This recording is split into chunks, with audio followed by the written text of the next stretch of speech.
Hey Gold Rush fans, episode 12, Fubar, it's done and it's in the record books, so let's break it down. Welcome back everybody to Gold Rush Minute. If you're new to the channel or a subscriber, I'm Gold Rush Minute, where I break down the most recent episodes of Gold Rush and all the spin-offs. We talk about the miners and go over past episodes of the series. First up is Fred.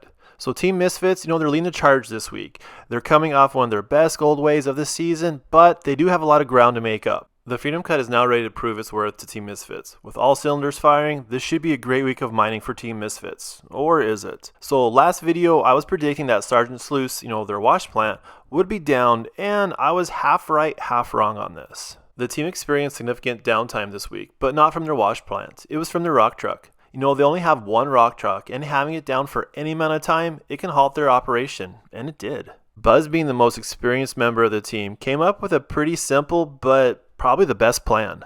Well, still worried about rock trucking the gold to the plant. Why don't we take the plant to the gold?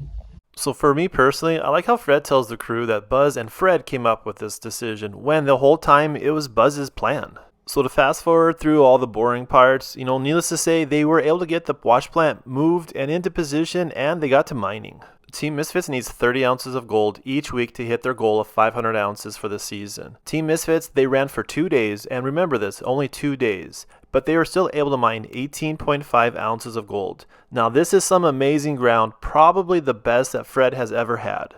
I just wanted to take a moment here and thank everybody that has subscribed to the channel. And if you haven't yet, it only takes a moment and it's free to do. Next up is Parker. So finally the day has come and we get to see some Alaskan mining. So today's a pretty big day. We finally got some boots on the ground here in Alaska and some mining equipment here, and so now I'm trying to be nice here, but where is Mitch? He needs to be up there to dial in Little Red Rocket and help get that Alaskan operation going. Instead, Parker brings Tyler. Why?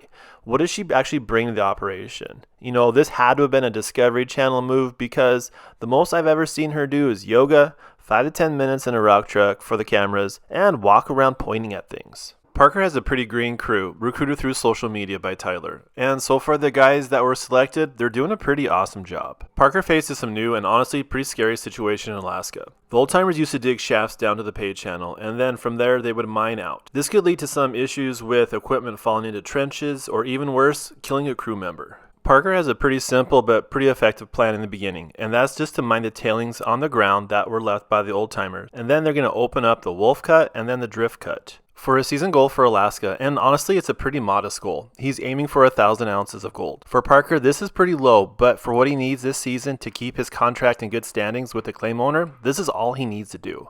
So like I've said before, out of all the gold miners on Gold Rush this season, he's the only one on track to hit his season goal. Unfortunately for this week, we'll have to wait. There was no gold for either his Alaskan or Yukon operation. Last up is Team Beats. So Tony has his crew running 23/7 per mini, and this comes with some consequences. Running day and night, they end up with a water issue, and his settling ponds, they're on the verge of breaking. Tony sends cousin Mike down there to reinforce the embankments. Michael? It's a mess. It's a mess. How come it's a mess? Try to keep up, But it's too little too late, and Tony has to shut down his whole operation to fix this environmental issue. The Beats crew pull all hands to help with this, and he shuts down his trommel. In a previous video I did, there are very, very strict rules when it comes to, the water and contamination. Tony knows better, and he knows he could face fines or even worse, a complete shutdown of his mining operation for an undetermined time. By the end of the episode though, all is good and his operation is back up and running. But how much will this, set him back for the week? The Beats crew need 300 ounces a week to hit their goal of 5,000 ounces for the season, and this week they mined 296 ounces of gold. They didn't hit their goal, but with all the delays this week, the blue and the cold cut, they're definitely revealing their gold. There you have it, Gold Rush fans. If you like the content and want to see more, please subscribe to my channel. It's free to do and I greatly appreciate it. Till the next time.